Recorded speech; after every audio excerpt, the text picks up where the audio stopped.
যুক্তরাষ্ট্রের মাটিতে আবারও গোপন ক্যামেরায় ধরা পড়লেন ঢাকাই সিনেমার সুপারস্টার শাকিব খান। তবে এবারের এই মুহূর্তটিতে তার সাথে অপু বিশ্বাস কিংবা শবনম বুবলির মতো তেমন কাউকেই দেখা যায়নি, বরং তার সাথে রয়েছেন দেশের অন্যতম পরিচিত প্রখ্যাত প্রযোজক আরশাদ আদনান। প্রকাশিত হওয়া ছবিটিতে দেখা যায় সুদূর আমেরিকার কোনো এক ব্যস্ত রাস্তায় দাঁড়িয়ে অত্যন্ত মনোযোগ সহকারে আরশাদ আদনানের সাথে কথা বলছেন শাকিব খান।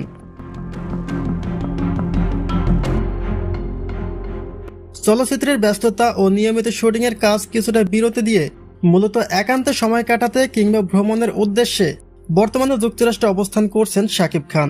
আর বিদেশের মাটিতে তার এই অবসর যাপনের একটি বিশেষ মুহূর্তই এখন নেট দুনিয়ায় আলোচনার কেন্দ্রবিন্দুতে পরিণত হয়েছে। আলোচিত ছবিটি সামনে আসার পর থেকেই চলচ্চিত্র পাড়ায় নানা গুঞ্জন ডালপালা মেলতে শুরু করেছে। বিশেষ করে ভক্ত ও বিশ্লেষকদের মনে জোরালো ধারণা তৈরি হয়েছে যে প্রযোজক আরশাদ আদনানের সাথেই হয়তো খুব শীঘ্রই নতুন কোনো চলচ্চিত্রে বড় পরিসরে কাজ করতে চলেছেন শাকিব খান।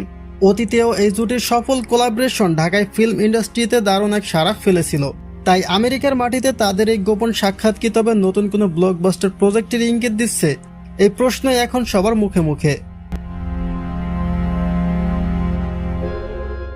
যুক্তরাষ্ট্রে শাকিব খান ও আরশাদ আদনানের এই হঠাৎ সাক্ষাৎ এবং নতুন সিনেমার গুঞ্জন নিয়ে আপনাদের মতামত কি জানিয়ে দিন কমেন্ট বক্সে।